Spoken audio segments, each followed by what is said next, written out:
Hey there. So, there's this weird phenomenon where grown adults will spend 3 hours watching TikToks about cats wearing tiny hats, but they'll scroll right past a video that could literally show them how to make an extra $1,000 a month. It's like we're programmed to avoid money-making opportunities or something. But here's the thing. Amazon FBA isn't some mystical, complicated beast that requires a business degree to understand. It's actually more like being the middleman in the world's most profitable game of telephone. Except instead of passing along Purple Monkey dishwasher, you're passing along products that people actually want to buy. Think about it this way. You know that friend who always knows where to find the best deals, the one who somehow gets designer stuff for half price, and makes you wonder if they have some secret connection to the fashion underground? Well, Amazon FBA is basically that. But you're that friend for millions of people, and Amazon handles all the awkward parts like shipping and customer service. Let me introduce you to our main character for today. Let's call him Dave. Dave works at a call center, makes about 35 grand a year, and his biggest financial excitement used to be finding a $20 bill in his winter coat pocket.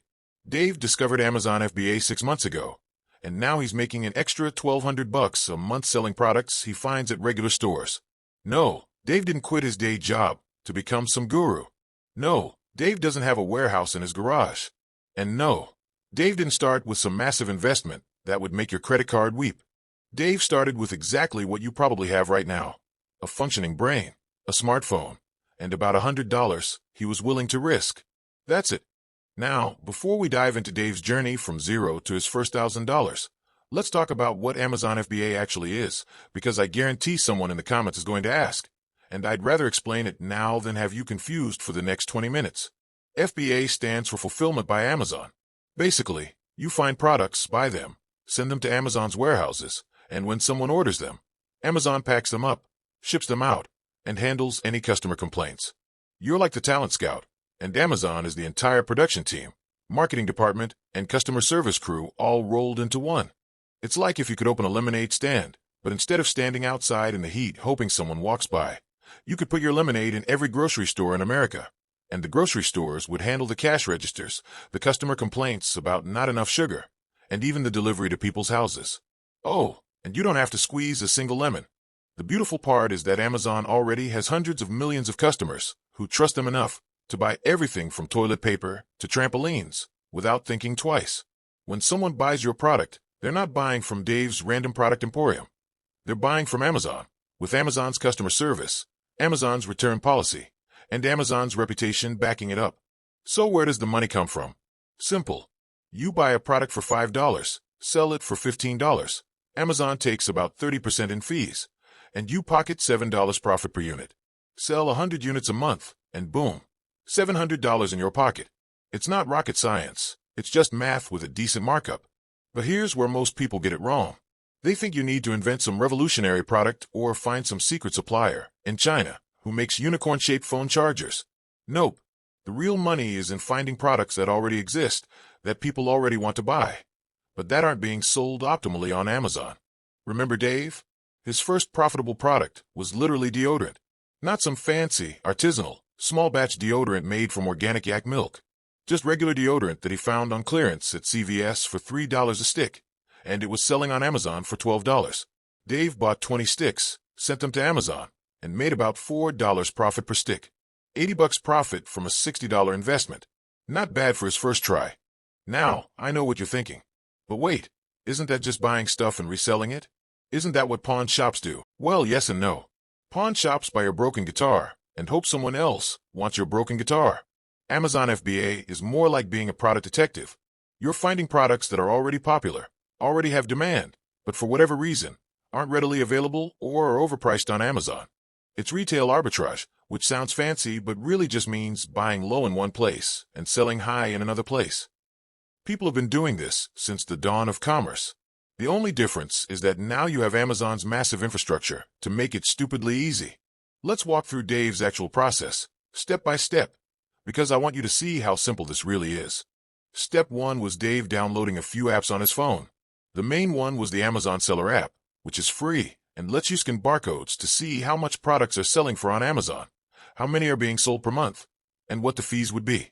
Think of it as a crystal ball, except instead of predicting your romantic future, it predicts your financial future. Dave also downloaded the store apps for Target, Walmart, CVS, and a few others.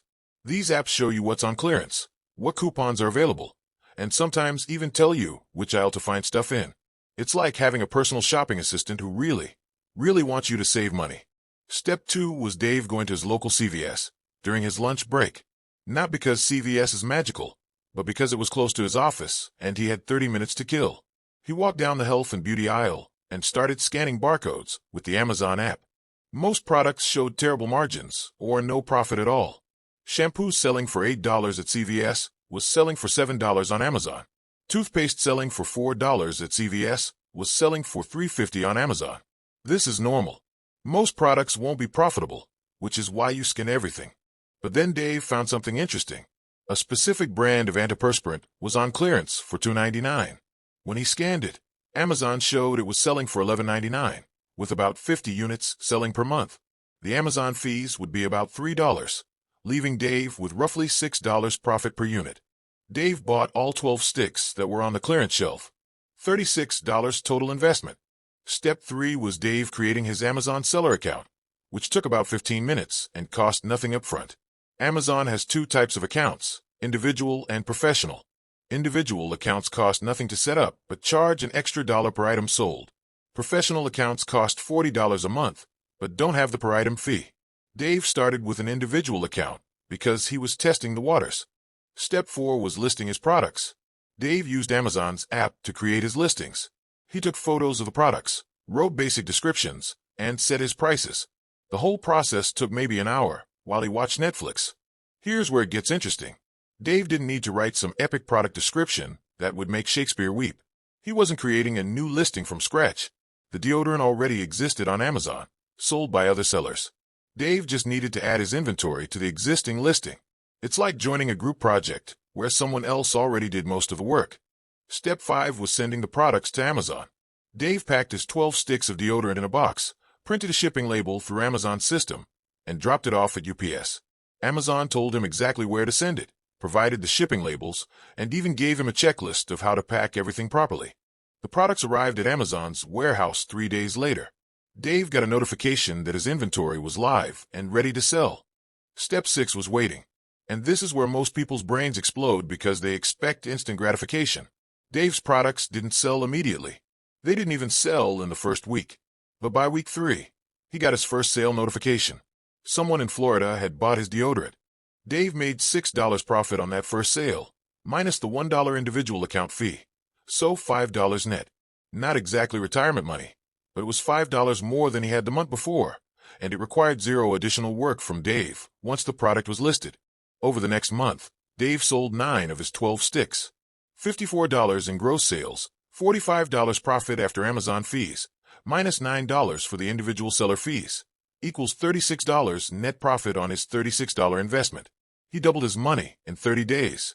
Now here's where the magic starts to happen.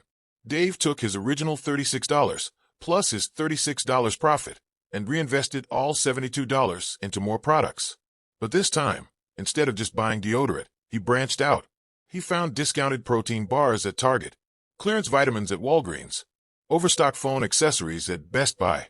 Each time, he followed the same process. Scan, research, buy, list, ship, wait, profit. By month 2, Dave had about 15 different products active on Amazon. His total investment was still under $200, but his monthly profit had grown to about $150. By month 3, Dave upgraded to the professional seller account because he was selling more than 40 items per month, making the $40 monthly fee cheaper than paying $1 per item. His profit that month was $320. By month 6, Dave was making over $1,000 a month in profit, and his total inventory investment had grown to about $1,500. But here's the crazy part. That $1,500 wasn't money out of his pocket anymore. It was all profit that he'd reinvested, plus his original $100 starter money. Dave never quit his day job. He never rented a warehouse. He never hired employees. He just spent an hour or 2 each weekend finding products and maybe 30 minutes a week managing his listings. His biggest time investment was the learning curve in the first month. The beautiful thing about Dave's approach is that it's infinitely scalable. Want to make more money? Find more products or buy more inventory of your existing profitable products. Want to make less money? Buy fewer products. Want to take a vacation? Your products keep selling while you're sipping cocktails on a beach, because Amazon handles everything. But let's be real for a minute. Dave didn't stumble onto some secret that nobody else knows about. Thousands of people are doing exactly what Dave is doing. The opportunity exists because retail is messy, supply chains are complicated, and pricing inefficiencies happen all the time. Think about it like this. Target orders 1,000 units of some random product. They sell 800 units at full price, then put the remaining 200 on clearance to get them off their shelves and make room for new inventory.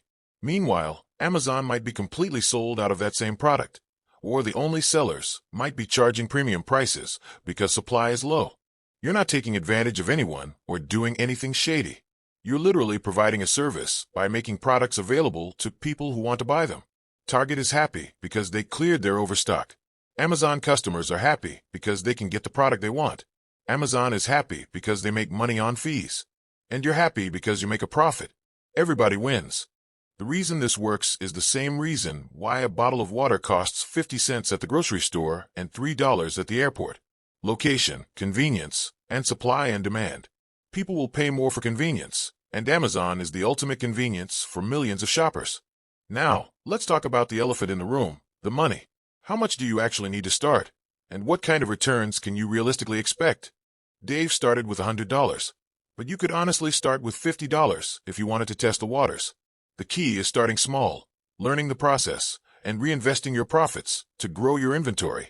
Here's the math that Dave figured out, and it's pretty consistent across most successful FBA sellers. For every dollar you invest in inventory, you should aim to make at least 50 cents in profit over 30 days. So if you invest $100 in products, you should target $50 in profit per month. If you reinvest that profit back into inventory, your month 2 investment becomes $150, targeting $75 profit. Month 3 becomes $225 investment, targeting about $100 profit. Following this pattern, here's what Dave's progression looked like. Month 1, $100 investment, $50 profit. Month 2, $150 investment, $75 profit. Month 3, $225 investment, $112 profit. Month 4, $340 investment, $170 profit. Month 5, $510 investment, $255 profit. Month 6, $765 investment, $380 profit. By month 6, Dave was making almost $400 a month in profit, and his total cash out of pocket was still just his original $100. Everything else was reinvested profit. Of course, these numbers assume you're finding good products and managing your inventory well. Some months might be better, some might be worse. Dave had months where he made $600 and months where he made $200, but the average worked out to steady growth. The beautiful part about this model is that your money is never really gone. Unlike spending $100 on dinner or clothes, your $100 in inventory is still worth $100. It's just temporarily transformed into products. If you decided to quit tomorrow, you could liquidate your inventory and get most of your money back. But here's where most beginners make their first big mistake. They get excited after their first few sales and start buying everything they can get their hands on without doing proper research. They see something on clearance and think, this must be profitable, without actually checking Amazon first. Dave learned this lesson the hard way when he bought 50 units of some discounted phone cases without researching them properly. Turns out, the same phone cases were selling for even less on Amazon, and there were already 20 other sellers competing for sales. Dave eventually sold all 50 units, but at a loss. He learned to always research first and buy second. The research process becomes second nature after you do it a few dozen times. But in the beginning, it's crucial to be thorough. Here's exactly what Dave learned to look for when evaluating a potential product. First, the price difference needs to be significant enough to cover Amazon's fees and still leave you with a decent profit. As a general rule, Dave aimed for at least a 50% markup. So if he could buy something for $6, he wanted to sell it for at least $9 on Amazon. Second, the product needed to have consistent sales volume.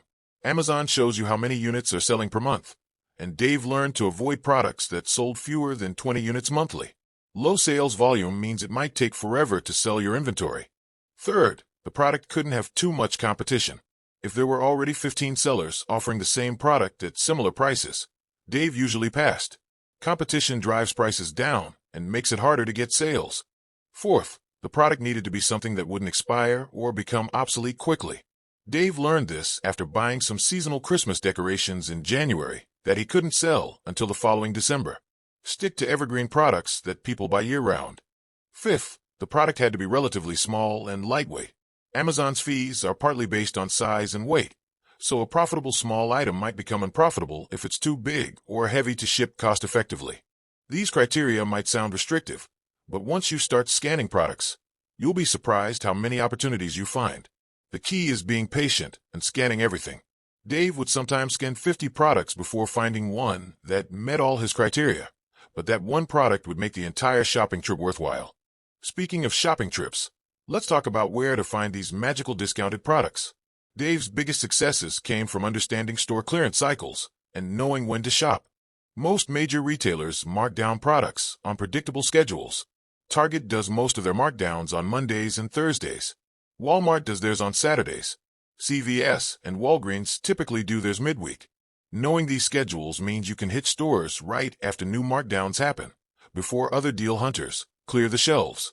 Dave also learned to think seasonally, but in reverse. While everyone else was buying swimsuits in June, Dave was looking for discounted winter gear that he could sell when cold weather returned. While people were shopping for Halloween costumes in October, Dave was scouting Christmas items that would be marked down in January. Clearance end caps became Dave's best friend. These are those special shelving units at the end of store aisles where retailers put their markdown merchandise. Dave would always check every end cap in every store because that's where the best deals usually hide. But clearance isn't the only opportunity. Dave also found success with regular priced items that were simply priced lower at certain stores. For example, he found that certain vitamins were consistently cheaper at Costco than anywhere else, and they sold well on Amazon at a significant markup. The vitamins weren't on clearance. Costco just had better wholesale pricing. Store brands became another gold mine. Dave discovered that many store brand products were manufactured by the same companies that made name brand products, but they sold for much less. When he found store brand items that were identical to name brand products selling on Amazon, the profit margins were often incredible. Online arbitrage opened up even more opportunities. Dave started checking retailer websites for clearance sections and online-only deals. Sometimes he'd find products marked down on a retailer's website that were selling for full price on Amazon. He could order products online, have them shipped directly to his house, then send them to Amazon without ever setting foot in a store. The key was diversification. Dave never relied on finding just one type of product at one type of store. He cast a wide net and followed opportunities wherever they led him. Some weeks his best finds came from Target's clearance section. Other weeks he struck gold at a local grocery store that was discontinuing certain products. But here's something important that Dave learned, and I want to make sure you understand this clearly. Success in Amazon FBA isn't about finding one amazing product and riding it to riches. It's about consistently finding decent products and building a portfolio of profitable items. Dave's most successful products weren't the ones with the highest profit margins. They were the ones that sold consistently, month after month, with predictable demand. A product that makes $5 profit per unit, but sells 10 units per month is better than a product that makes $20 profit per unit, but only sells once every few months. This is why Dave eventually had dozens of different products active at any given time. Some were home runs that made him $50 profit per month. Others were singles that made him $10 profit per month. But they all added up to a substantial monthly income stream. The psychological aspect of this business is just as important as the financial aspect. Dave had to learn to think like an investor rather than a consumer. When he saw something cool or interesting in a store, his first thought wasn't, "Do I want this?" but rather, "Would other people want to buy this on Amazon?" This mindset shift is crucial because what appeals to you personally might not be what sells well online. Dave learned to remove his personal preferences from the equation and focus purely on data. If the numbers showed that a product would be profitable, his personal opinion about the product was irrelevant. Dave also had to learn patience, which might be the hardest skill for beginners to develop. In our instant gratification world, it's frustrating to buy products and then wait weeks or months for them to sell. But Amazon FBA is a business, not a get-rich-quick scheme. The money comes from consistent, patient execution over time. The learning curve in the first month is the steepest part of the entire process. Dave made more mistakes in his first 30 days than in the following 6 months combined. He bought products without researching them properly. He miscalculated fees and made less profit than expected. He sent products to Amazon incorrectly and had to pay extra fees to fix his mistakes. But here's the thing about mistakes in Amazon FBA. They're usually small and recoverable. Dave's biggest mistake cost him maybe $40. His smallest mistakes cost him a few dollars here and there. Compare that to other business ventures, where a single mistake can cost thousands of dollars or put you out of business entirely. The risk in Amazon FBA is relatively low because you're buying real products that have real value. Even if you completely fail at selling something on Amazon, you can usually recoup most of your investment by selling the products elsewhere, returning them to the store, or just using them yourself.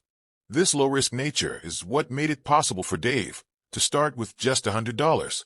He wasn't gambling his rent money or risking his financial future. He was making a small, calculated bet with money he could afford to lose. But as his confidence and knowledge grew, Dave started making bigger investments in individual products. Instead of buying 12 units of something, he might buy 50 units if the profit potential was strong enough. Instead of investing $100 per month, he might invest $300 if he found particularly good opportunities. The beautiful thing about scaling up is that your knowledge and experience scale with your investment. By the time Dave was comfortable investing larger amounts, he had already made and learned from dozens of smaller mistakes. He knew what to look for, what to avoid, and how to calculate profitability accurately. Risk management became a crucial part of Dave's strategy. He never put more than 20% of his total inventory investment into any single product. If he had $1,000 invested across all his products, no single product would represent more than $200 of that investment. This diversification protected him when individual products didn't perform as expected. If one product flopped completely, it might cost him $50 or $100, but his other products would continue generating profits to offset that loss.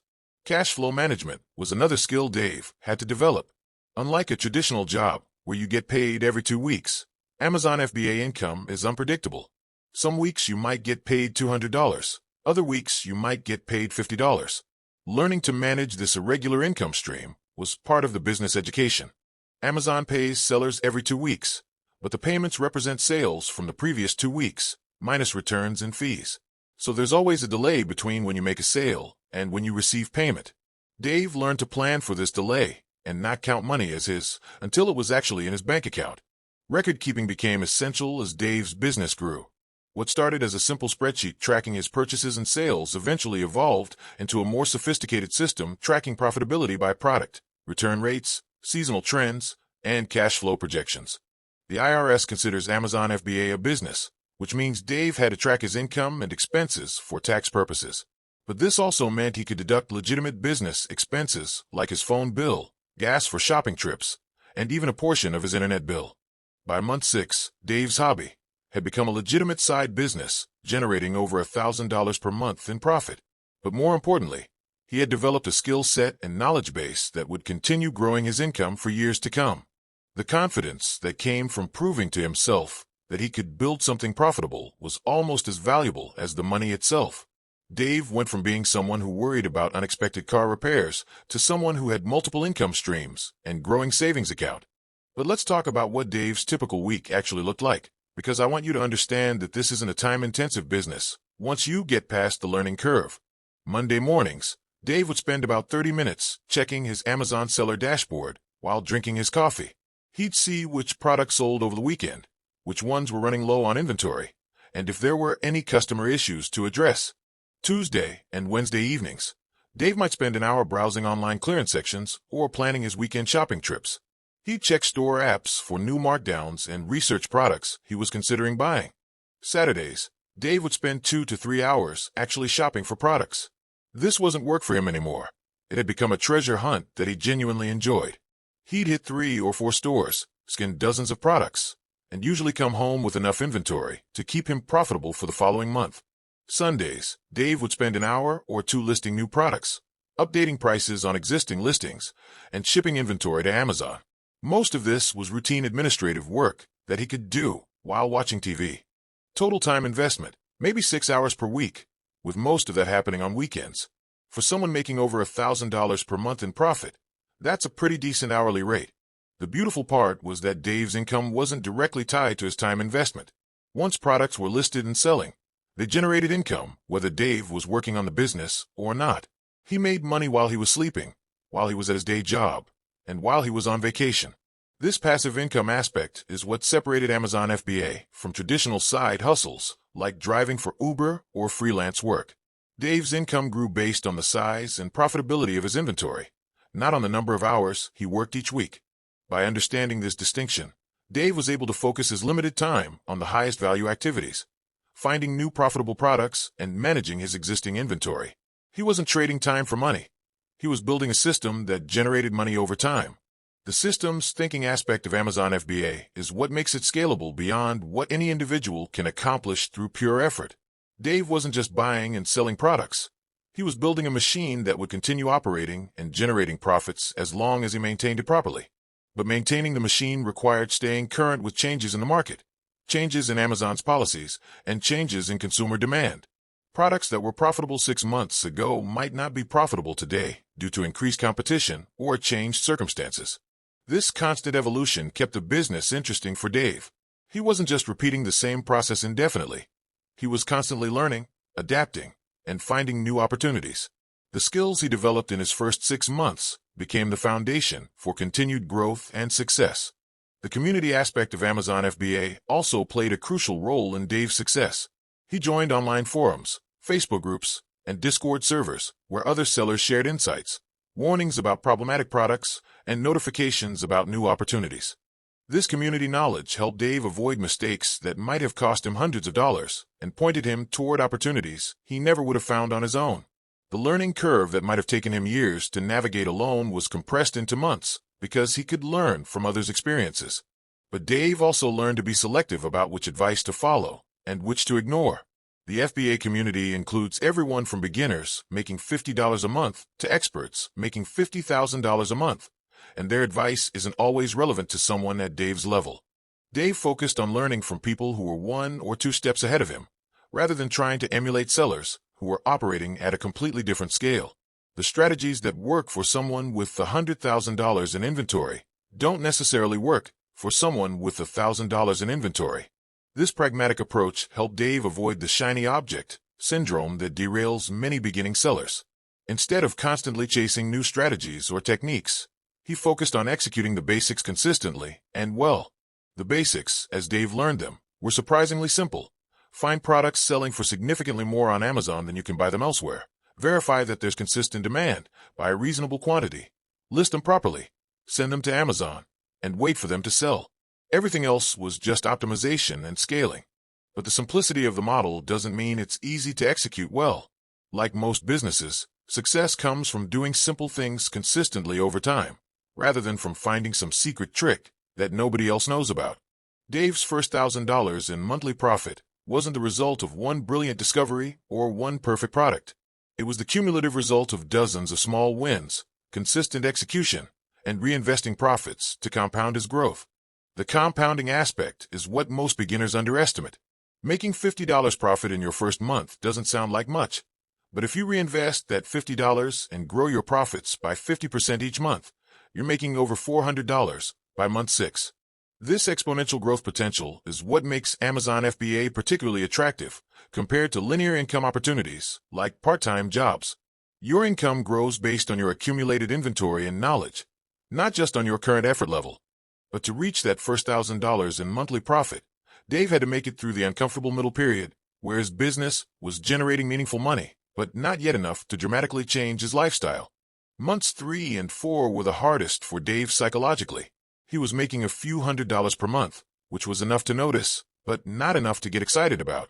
His friends and family were supportive, but didn't really understand what he was doing or why he spent his weekends shopping for random products. This is where many people give up, right before their efforts start paying off in a big way. Dave's persistence through this awkward growth phase was what separated him from the majority of people who try Amazon FBA and quit after a few months. The mindset that got Dave through this period was thinking of his Amazon FBA business as a long-term investment rather than a short-term income boost. He wasn't just trying to make some quick money. He was building an asset that would generate income for years to come. This long-term perspective helped him make better decisions about which products to invest in and how to manage his cash flow. Instead of trying to maximize short-term profits, He focused on building a sustainable, diversified inventory that would generate consistent income over time. By month 6, when Dave was consistently making over $1,000 per month, the psychology of the business had completely shifted. What started as an experiment had become a significant part of his financial life. What started as a few hours per week had become a business that was changing his relationship with money entirely. But perhaps more importantly, Dave had proven to himself that he could identify an opportunity, learn the necessary skills, and execute consistently enough to build something profitable.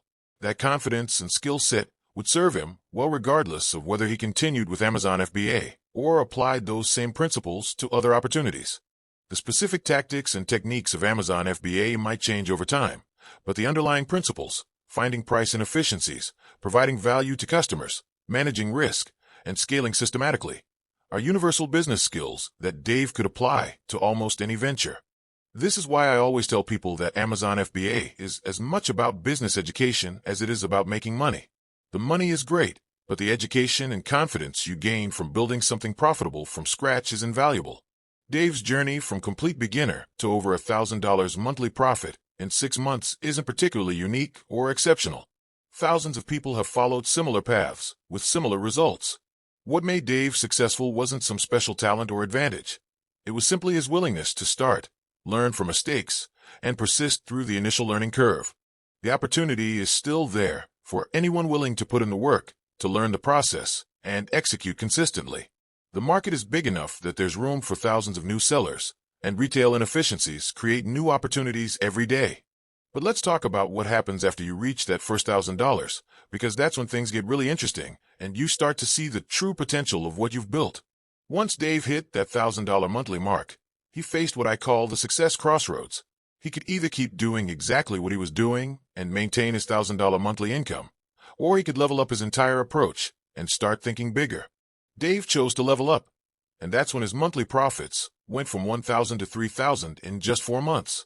But the strategies that got him to $3,000 were completely different from the strategies that got him to $1,000. At the $1,000 level, Dave was still thinking like a deal hunter. He'd find a great clearance item, buy 20 units, make a few $100 profit, and move on to the next deal. It was reactive and opportunistic, which worked great for getting started.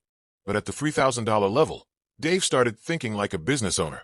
Instead of just reacting to whatever deals he stumbled across, he began actively researching market trends, seasonal patterns, and customer behavior to predict what products would be profitable before they even went on clearance. Let me give you a specific example of how this shift in thinking played out. In his early days, Dave would walk into Target, scan random products, and hope to find something profitable. Hit or miss, purely based on luck. But after 6 months of data collection, Dave noticed a pattern. Every January, certain types of home organization products consistently went on deep clearance because people had bought them as New Year's resolution purchases and then returned them, or stores had overordered for the January organizing rush. Instead of waiting to stumble across these deals, Dave started preparing in December. He researched which specific organization products sold well on Amazon year-round, identified which stores typically clearanced them in January, and even pre-negotiated storage space to handle larger inventory purchases. When January rolled around, while other deal hunters were randomly hoping to find good clearance, Dave systematically hit every Target, Walmart, and Container store in his area with a specific shopping list of profitable items to look for. He bought $3,000 worth of inventory in 2 weeks and turned it into $9,000 in sales over the following 3 months. That single strategic move made him more money than his entire first 6 months combined. The difference wasn't luck or harder work. It was thinking systematically instead of randomly. This strategic evolution continued across every aspect of Dave's business. Instead of just buying whatever he found, he started tracking which product categories consistently performed well for him.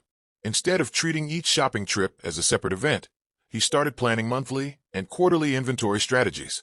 But here's where things get really interesting. Dave discovered that his most profitable opportunities weren't even in stores anymore.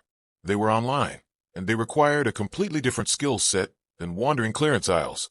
Dave learned about wholesale buying, which is like retail arbitrage's sophisticated older brother. Instead of buying individual products at retail stores, he started buying directly from manufacturers and distributors in larger quantities at wholesale prices. Let me paint you a picture of how this worked. Remember that deodorant that started Dave's whole journey? Instead of buying 12 sticks at CVS for $3 each, Dave found a manufacturer's wholesale distributor and bought a case of 48 sticks for $1.50 each. Same product, same demand on Amazon, but now his cost basis was 60% lower than when he was buying retail. His profit per unit went from $6 to $8.50, and he could get consistent supply instead of hoping for random clearance finds.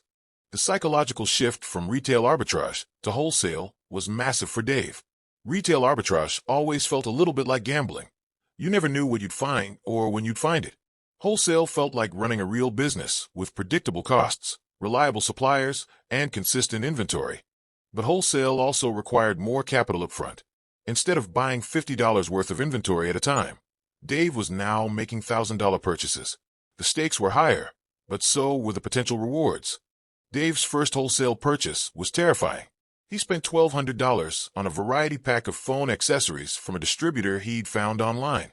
It was more money than he'd ever invested in a single purchase, and there was no going back to the store for a refund if things went wrong. But Dave had done his homework. He'd spent weeks researching the products, analyzing Amazon sales data, and calculating potential profits. By the time he placed the order, he was confident it would work, but confidence and certainty are different things. The phone accessories arrived at Amazon's warehouse 2 weeks later. Within the first month, Dave had sold 60% of his inventory and already recouped his entire initial investment. By month 2, everything else was pure profit. That single wholesale purchase made Dave more money than his best 3 months of retail arbitrage combined.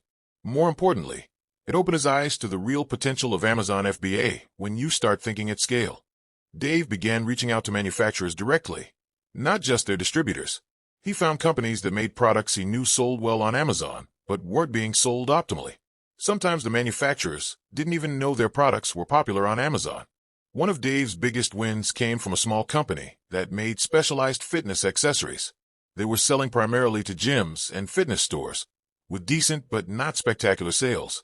Dave showed them the Amazon sales data for similar products and proposed buying their entire overstock inventory at a deep discount.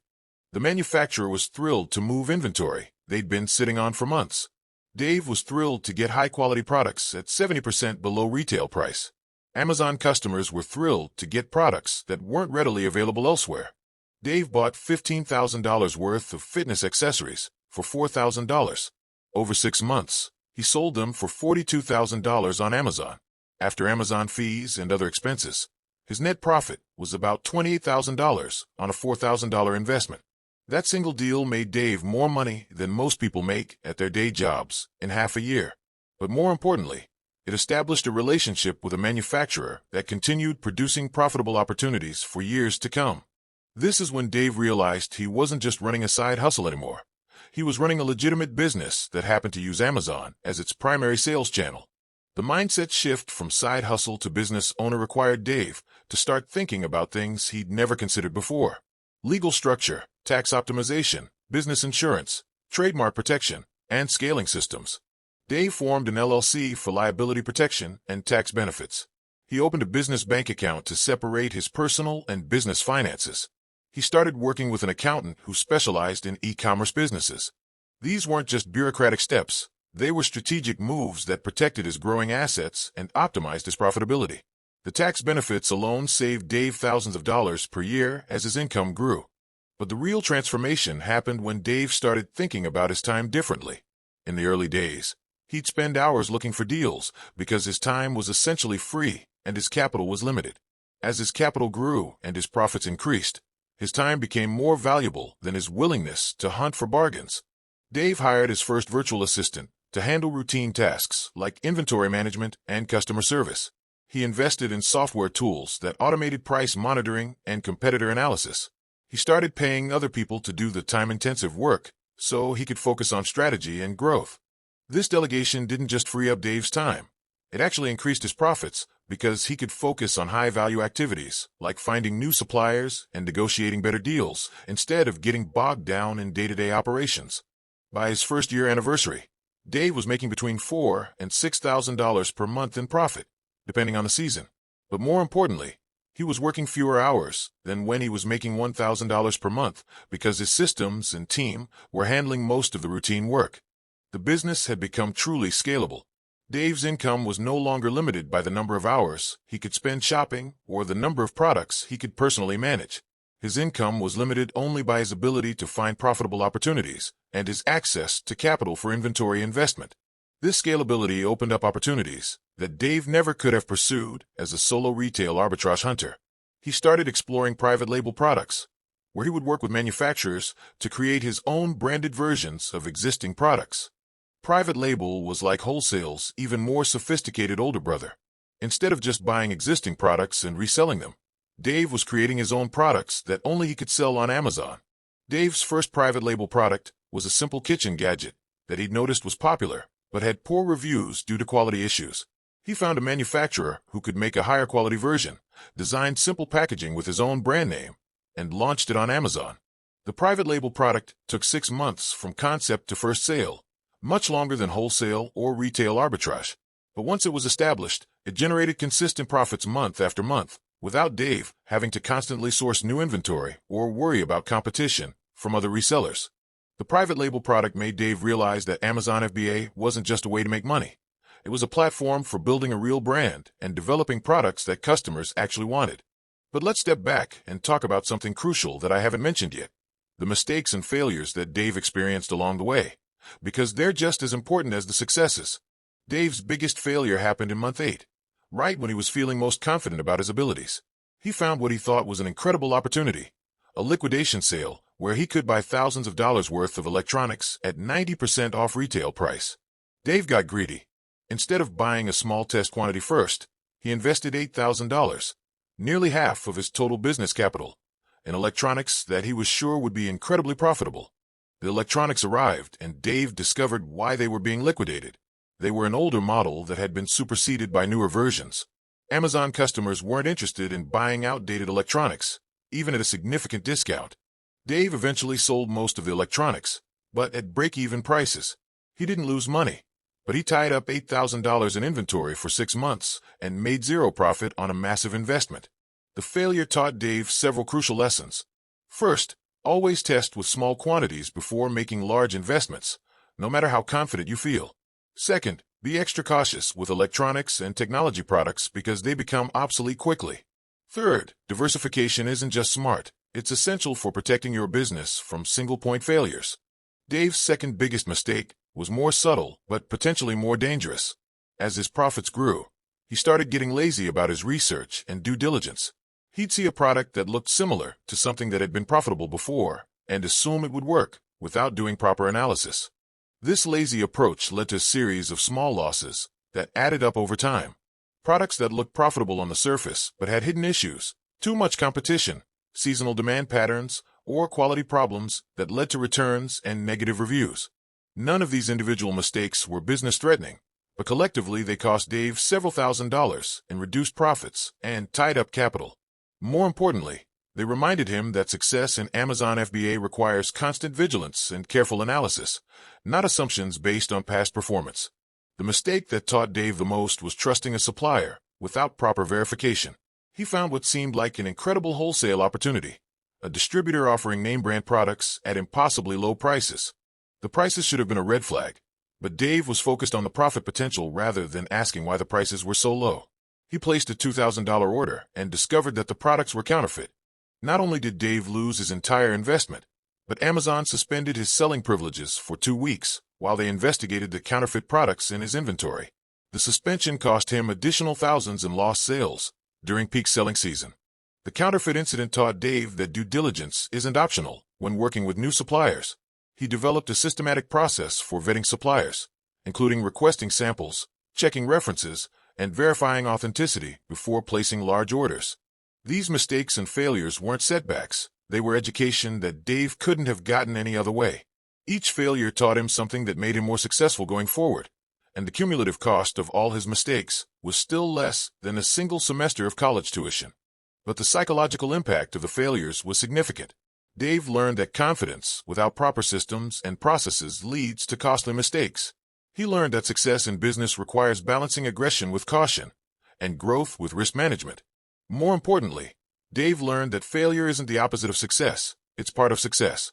Every successful Amazon FBA seller has a collection of stories about products that flopped, suppliers that disappointed them, and investments that didn't work out as planned. The difference between successful sellers and unsuccessful sellers isn't that successful sellers don't make mistakes. It's that successful sellers learn from their mistakes, adjust their processes, and don't let individual failures derail their overall progress. By year 2, Dave had developed systems and processes that minimized his risk of major mistakes while still allowing him to take advantage of new opportunities. He had diversified suppliers, automated inventory management, and enough cash reserves to weather temporary setbacks. But perhaps most importantly, Dave had developed the judgment and experience to quickly identify potential problems before they became actual losses.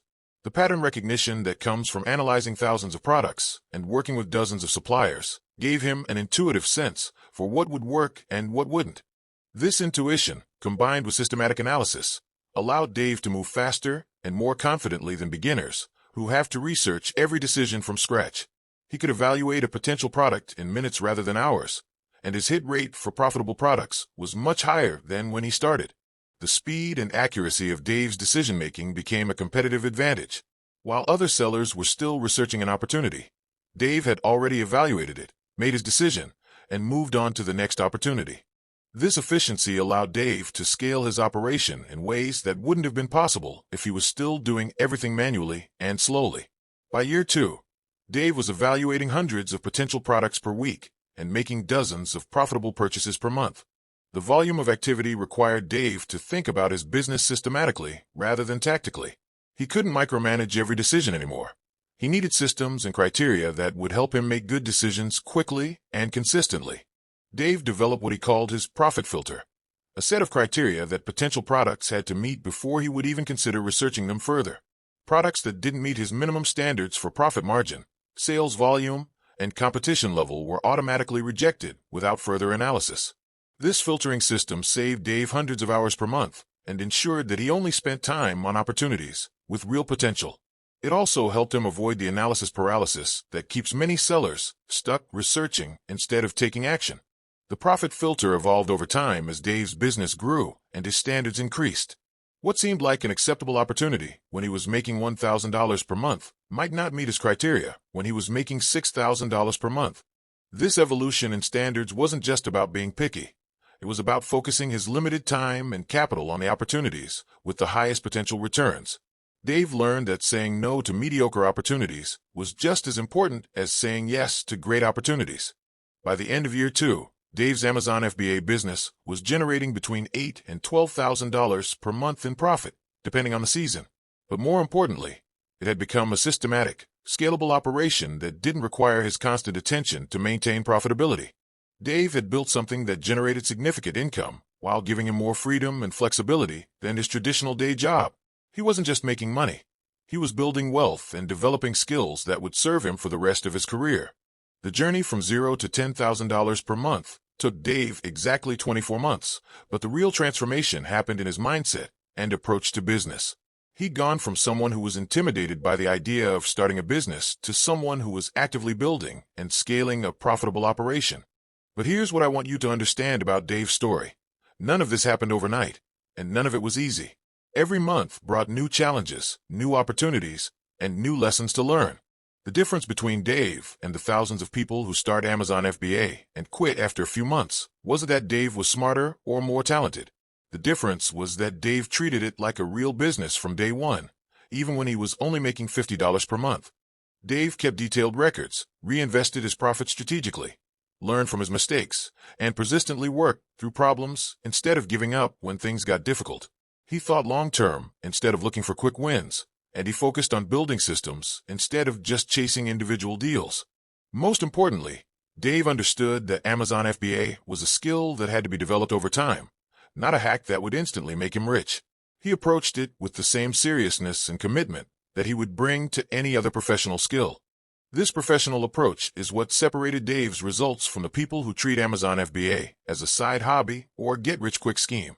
Dave invested time in learning, money in proper tools and systems, and effort in building relationships with suppliers and understanding his market. The compounding effect of this professional approach is what created Dave's exponential growth from $1,000 to $10,000 per month. Each month built on the previous month's progress, creating momentum that accelerated his results over time. But beyond the money, Dave gained something even more valuable: the confidence and skills of an entrepreneur. He'd proven to himself that he could identify opportunities, build systems, manage risk, and create value for customers. These entrepreneurial skills opened up opportunities beyond Amazon FBA. Dave started consulting with other aspiring sellers, developed his own software tools for product research, and even launched a small e-commerce brand outside of Amazon. The Amazon FBA business became a platform for Dave's broader entrepreneurial development, not just a way to make money. The skills, confidence, and capital he gained from Amazon FBA enabled him to pursue opportunities that wouldn't have been possible when he was just working his day job. And that's really the point of this entire story. Amazon FBA isn't just about making money selling products on Amazon. It's about developing the skills, mindset, and resources to build wealth and create opportunities throughout your career. The specific tactics and techniques of Amazon FBA will continue evolving as the marketplace changes and new opportunities emerge. But the fundamental skills, finding profitable opportunities, managing risk, building systems, and scaling operations, are timeless business skills that will serve you regardless of what specific ventures you pursue. Dave's journey from $0 to $10,000 per month is just one example of what's possible when you approach Amazon FBA with the right mindset and commitment. Thousands of other sellers have followed similar paths with similar results. The opportunity is still there for anyone willing to start small, learn consistently, and persist through the inevitable challenges and setbacks. The market is big enough, the inefficiencies are constant enough, and the barriers to entry are low enough that new sellers can still build profitable businesses. But success requires treating it like a real business from day one, even when you're starting with just $100 and a smartphone. It requires learning from mistakes, reinvesting profits, and thinking strategically about growth and scaling. Most importantly, it requires understanding that the real value isn't just the money you make. It's the skills you develop and the confidence you gain from proving to yourself that you can build something profitable from scratch. That's the real transformation that happens when you go from $0 to your first $1,000, and then from $1,000 to $10,000. You don't just make money. You become the kind of person who knows how to make money. And once you become that kind of person, the specific amount of money you're making becomes almost secondary to the knowledge that you have the skills and mindset to create income whenever you need it. That's the real power of Amazon FBA, and that's why Dave's story matters. It's not just about the money. It's about the transformation from employee mindset to entrepreneur mindset, and all the opportunities that transformation creates. So when you're getting started with your first $100 and your first product scan, remember that you're not just trying to make some extra money. You're developing skills and building confidence that will serve you for the rest of your career, regardless of where your entrepreneurial journey ultimately takes you. So if you're serious about building your own success story like Dave, remember this. It's not about getting lucky with one product. It's about building the right skills, staying consistent, and treating your hustle like a real business.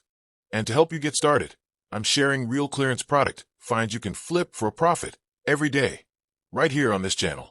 Check out my YouTube shorts for fast and actionable product leads you can resell today. Because sometimes, all it takes is one good product to start your own transformation.